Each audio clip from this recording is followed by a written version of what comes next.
Hello, internet friends. I'm Robert. I'm a designer and I work at Crafty Devil over in lovely East Belfast. Just like to start off by saying we work in a really fast paced industry. Looking at the work we did a year ago can make us cringe. Trends change rapidly. The technology we use to implement solutions, they're evolving daily. Andy has asked me to come along and talk about the ways in which I've changed as a designer and a person. I hope you find it interesting and we can have a chat about it later after several beers. Thank you for coming along. It means a lot, especially all the Everton fans in here that missed the chance of sticking four past the head. Right, that's all the sports references, but yeah, I'm really excited that my photo didn't put you off on the website.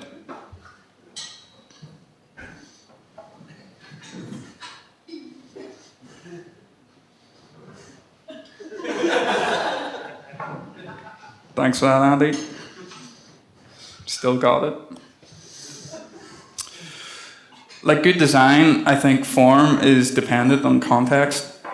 My form is a result of the context of my life, all the decisions I've ever made along the way, and all the influences I've ever had. I think one of the strongest influences is probably my parents. My dad was an electronics engineer. I say was, he's retired, he's not dead. Some of his work included electronic systems and went on to be in the DeLorean, which is pretty cool. So yeah, I'm going to start with a story about that. It's a summer, mid-80s, and our family has just got its first computer. Can anyone guess what the computer is? No. Earlier? Yes. Acorn Atom. It's connected to a really small monochrome screen, and I was completely fascinated by it. My dad got it so he could teach himself assembly programming, which is, any developers will tell you, is pretty fucking hard. He would work on little games, and he would leave them for me, and I could operate the cassette loader, play them.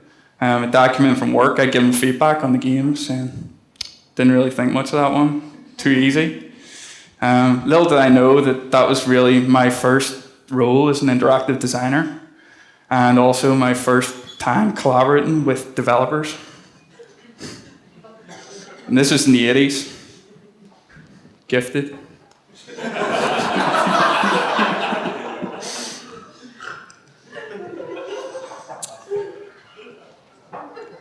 Jordan Moore retweeted this a couple of weeks ago. It's by Josh Clark, and he tweeted it during an event apart in Washington.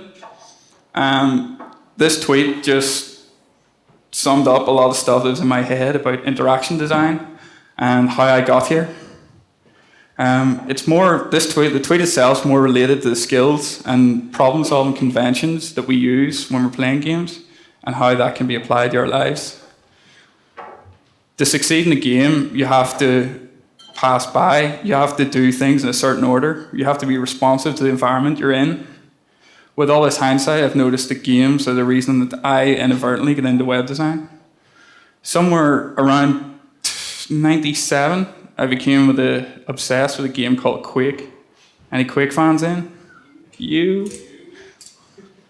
IDKFA? That was Doom, sorry. Impulse 9, flat out. So I was playing Quake Deathmatch quite a bit, as you do. And I found that I was trying to express myself a bit more, and stumbled upon a guide to teach me how to skin characters. It was a really hard thing to do at the time. You were limited to a certain color palette, so it meant that you had to use a tool like PaintShop Pro or Photoshop. I got my legitimately acquired copy of Photoshop, started playing about with it, started exporting different skins and uploading them onto a website that I just created to share with the world. I got reasonably competent at Photoshop and even started building my own 3D maps and stuff for Quake. I added them to my website. It got quite a bit of traffic. Of course, by today's standard, the website wasn't great. But it taught me a lot and got me enthusiastic about technology, computers as a whole, and the depth of the community that forms the web. If you played games back in the day, you'll probably remember the naivety and the fun of it all. And that's kind of something that this tweet summed up to me. Harking back to those days and just doing things for the sake of it, being creative and not really caring what the boundaries were and just doing things. It's funny how reading that to me can just spark all those memories. So design really wasn't my chosen career, as you'll be shocked to hear. I've always been envious of people that knew what they wanted to do earlier on. I didn't. I kind of stumbled from one thing to another. And I think it's because I find the present all too absorbing. I thought that maybe I wanted to do something involving science, computers, law, something like that, juggling it all up and down. A last-minute decision saw me changing my course from business and information systems at Queen's to study interactive multimedia design at Jordanstown / the Art College. First year didn't really do much for me. Found the course very general and not the best kind of teaching. But from what I hear, they're doing good things there and it's got a lot better. The second year, I really found my feet. I was really inspired by one lecturer in particular, Liam McComish. He taught a module on information design. His kind of insights into typography and color theory really made me think about design in a different way, and I got gently introduced to web standards and the whole web standards movement that was going on at the time. I started reading books by wee Jeffrey Zeldman and Dan Cederholm, very kind of stoic weights that I looked up to. Not saying that Jeffrey Zeldman's a stoic weight or anything. And to me, that CSS no longer became this melody language that I used to change link colors. It became a melody language that I used to lay out pages and control typography. It was basically a puzzle every time I used it, but I grew to love it and its intricacies. I really completely rewired how I approach web design then. So standards, CSS, all good stuff.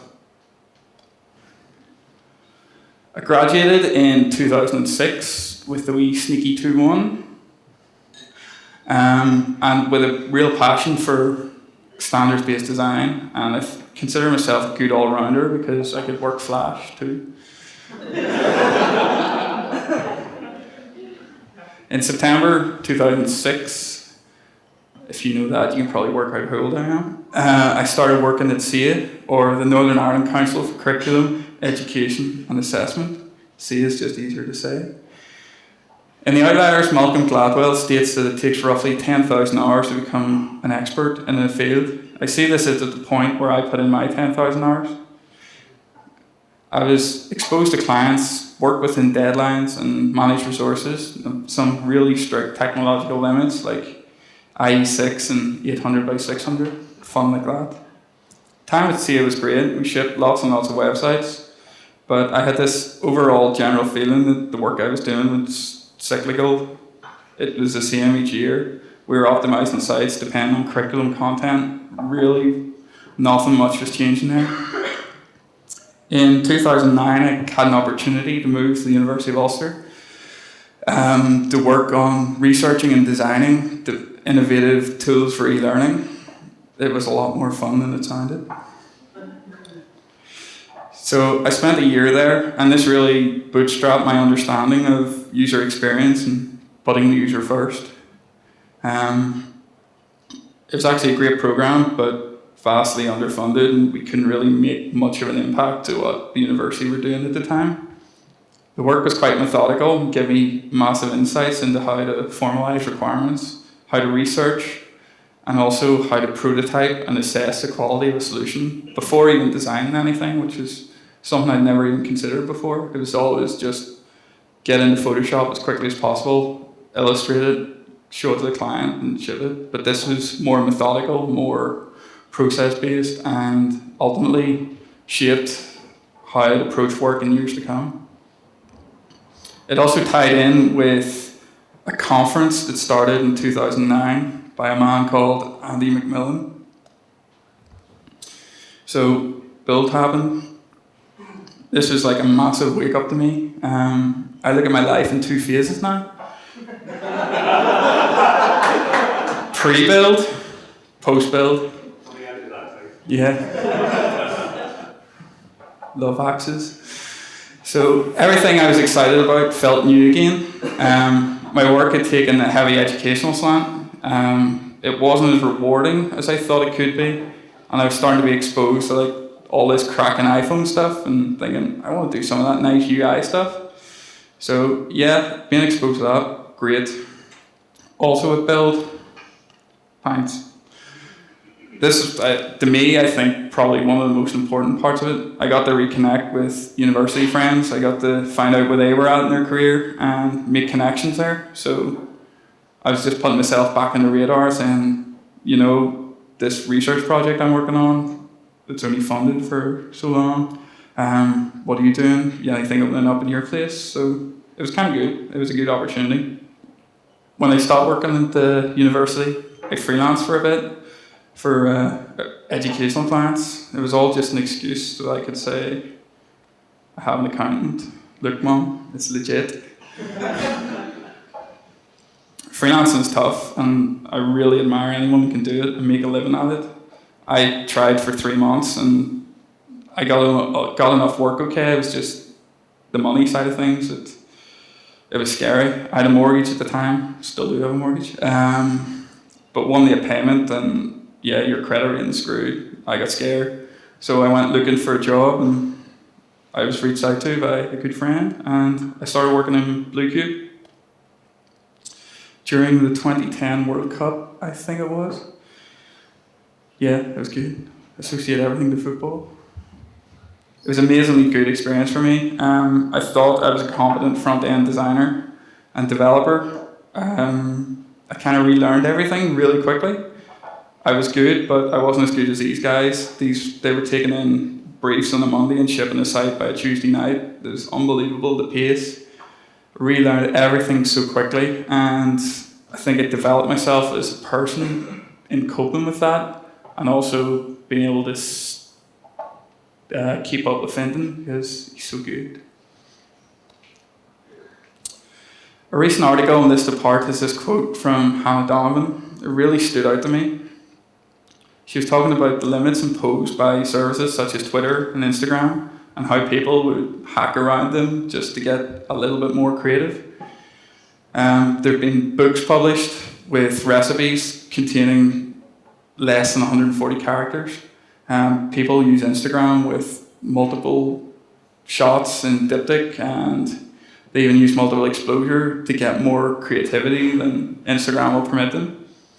So within these very constrained environments, we're able to do very creative things. And I think that's massively important in our industry, that we may see things that a client is imposing on us, and we may try and push back against it, and I'm not going to support that, or the opposite, and just refuse to do the work. I don't think we can do that. There's an opportunity to be creative at every opportunity. That didn't make sense, sorry about that. I'll take a sip. Yeah, so there's opportunities to be creative no matter what the atmosphere or circumstance. The modern designer. This is coming from some of my personal history. I think it's a tricky subject. Designers have lots of different skills, obviously, and lots of vastly changing job titles. In my career so far, I've been a designer / developer, an educational technologist, a designer, a creative developer, and most recently UI/UX lead. To me, these are all just titles, but our process remains largely the same. Client requirements go in, solutions come out. I don't think any designer is bigger than the sum of the team that they work within. Our job is to be communicators and to fit in with the culture in an organization. We shouldn't be defined by our job titles. Well, not too much anyway.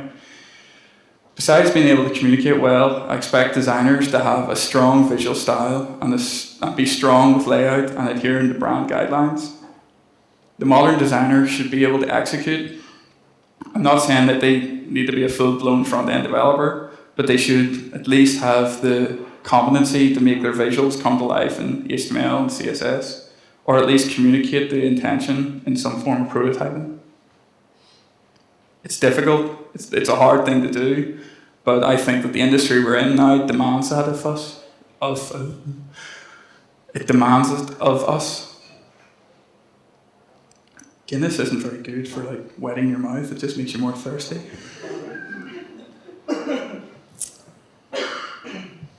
This is another quote that I kind of empathize with a lot recently. We're working on a more demanding web than we were 5 years ago. Mobile traffic is on the increase. Ethan Marcotte has coined a revolution with responsive web design, and it's up to us to adapt our workflows and keep up with the demand. Responsive web design is hard. I don't think there's a fluffier way of saying that. It requires the effort, it requires the skill to get better at it, and we're going to have to work at it like we did with the nuances of CSS at the turn of the century. I don't think it's something we can ignore. I'm going to talk a bit now about my time at Crafty Devil. I'm still there. I'm not resigning, I promise. So Crafty Devil was founded in 2006 by Mr. Rich Dale and Mr. Phil Norton. Initially the guys were a web design and development studio, but somewhere in and around 2010 they made a transition into developing web applications for businesses and also for ourselves. I've been working as UI/UX lead at Crafty Devil since April. I wanted to work on products. When I say products, I mean applications that run on the web. Typically, users will pay a monthly fee to use the application, and this is called software as a service, or SaaS. Right now, we're looking at how we're doing things internally, but not only for ourselves, but for our clients too. And we're trying to really come up with good, expandable processes and ways in which we can grow our team easily. The developers, under the lead of Stuart, have totally changed their approach to software development. We kind of work in tandem and following a series of requirement gathering workshops. Stuart and I, excuse me. Sorry about that. This Guinness doesn't work. Stuart and I will document the proposed solution of the problem. Our user experience discovery workshops flesh out the extent of the problem and how our solutions can improve the situations where possible. And we also try and add value. It's been a privilege to see these processes work out well and to really engage with the clients. We see this as one of our core values, and that is building a long-term relationship and doing really meaningful work without any hard sell or without any jargon. We're developing software to help people work on their businesses. A strong understanding of the people in the organization is what keeps us going. We're not just building a product they'll use, but hopefully something that they'll grow attached to. Planzai is our flagship product. It allows you to automate the workflow management processes you do week in, week out. Since I started, I've been making minor tweaks to the user flows, as well as working on a reline of the marketing website to increase conversions and build traffic. To give you a quick overview, Planzai, it's probably easiest to give you a demo. Cheers, mate. So I'm going to talk about how Planzai has simplified my life recently. Delicious water.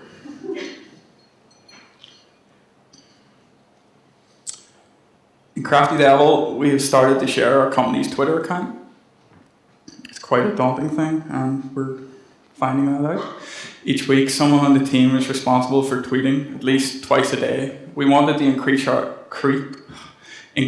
our reach on Twitter by posting relevant links and timely content with also our own voice on it. So I'm just going to show you a quick demo of Planzai and how I've used it for that. So as you can see here, this is the plan I've created. There are 2 tasks per day reminding the user to send out some tweets. On a Monday, users have to set themselves up with the account, become familiar with Twitter, the guidelines, and also the app buffer we use to queue things. As tasks are completed, they're checked off, and this progress can be monitored down the side here. So if I'm assigning this to someone in the organization, I can track their progress, and there's an accountability there. So if they haven't been checking off the tasks, then I can have a wee word in their ear. In the few weeks that we've introduced this system and automating the reminders, our number of followers on the Crafty Devil account has actually increased by 20%, so it's been a bit of a success. Planzai, I think it's magic. It's just so super smart, and I'm really in admiration of the effort that goes into improving the product on a daily basis. And I started a project just to initiate a redesign and a realignment of the marketing website. I started on paper, sketching out some ideas and consulting with my colleagues and seeing what they think of it. We gathered some requirements internally, figured out a timeline for the project, and then executed. So we wanted a site that could grow with our content, but also something that was easily changeable and optimized for specific keywords and conversion tracking, and also the odd bit of A/B testing. So this is the site. I'm pretty happy with how it's turned out. This is an early version, pretty much 1.1 I call it. We have an ongoing development plan for the site. There were some things that didn't make the cut in this version, like getting the masthead. I had visualized a lot of kind of animation, well, subtle animation that would really kind of build the effect of the magic that's going on behind the scenes in Planzai. We found that treating the site like one of our own clients has let us build upon it. We believe that iterating is the best way to improve. Every time you work on a piece of code or a piece of interface design, you can add value, you can make a difference, you really can. I think that's a pretty nice thing.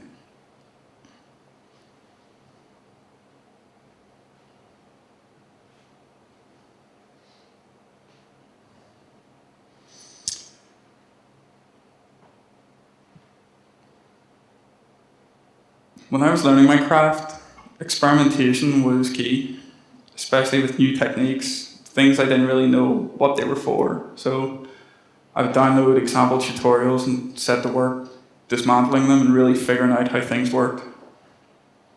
If you're not designing as many logos as you like, or you're not doing anything you're interested in, why not look around you, close to home? Have you got a friend that you could maybe be designing a logo for? You could start your own blog. You could learn Rails from the guys at Belfast Ruby. The wider your skill set becomes, the more likely you'll be able to solve a problem on your own. At Crafty Devil, we have a Wednesday hack night where we work on side projects and try out anything newfangled or interesting. Earlier in the summer, Jonathan, myself, collaborated with David Hughes and Paddy Donnelly to bring the world Guessy. It was a simple game that let you predict results from the Euro matches and also to compete against your Twitter friends. It was an enjoyable project. We kind of learned a lot. We got out of our comfort zone there, I think it's fair to say. I was executing SQL queries. I'm a designer, I don't even know what that is. Yeah. So yeah, I think experimenting is key. I've done quite a bit of it, much to the behest of my wife. But yeah, so have fun. You're allowed to laugh at that, she's not here. So I was rereading the book as I was preparing these slides. It was Whatever You Think the Opposite by Paul Arden, who's sadly no longer with us. And this quote really stuck out to me. I think it's okay. Don't worry if it's not perfect. You can make it perfect.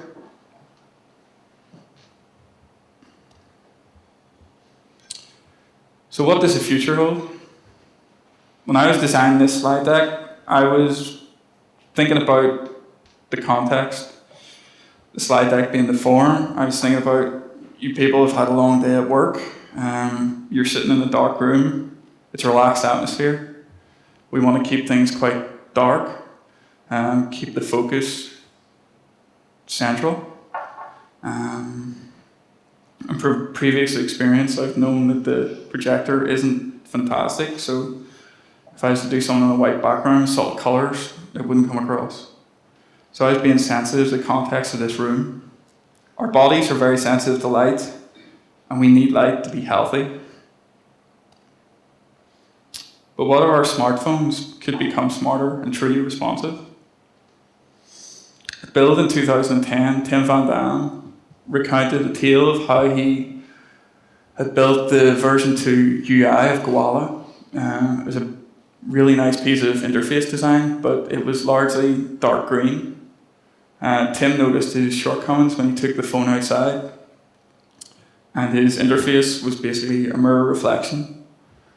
So his design really wasn't suitable for the context it was in.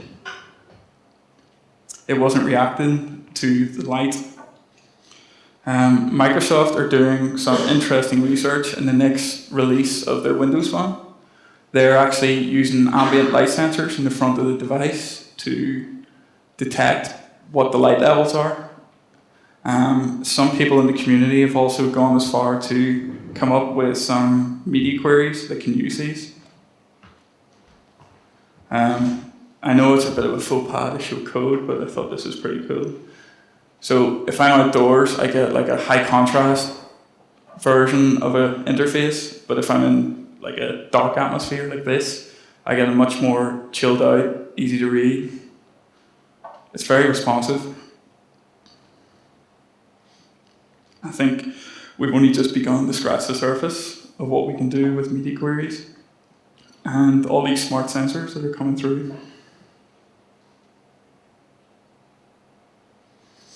So, in conclusion, I hope you've found my talk informative.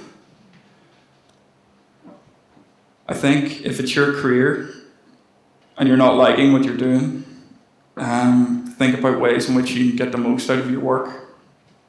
Most of us spend a quarter of our week at work, and I can't imagine doing it and being miserable. So do what makes you happy, because life's short.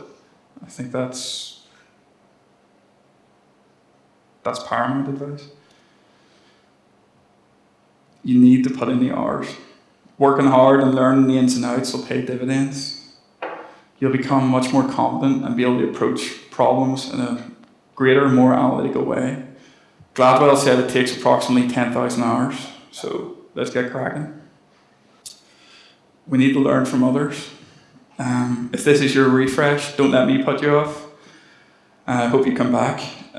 There's tons of smart, talented people in this room, designers, developers, doing all kinds of great work in every shape and form of this industry. So look around after this is over, go talk to them.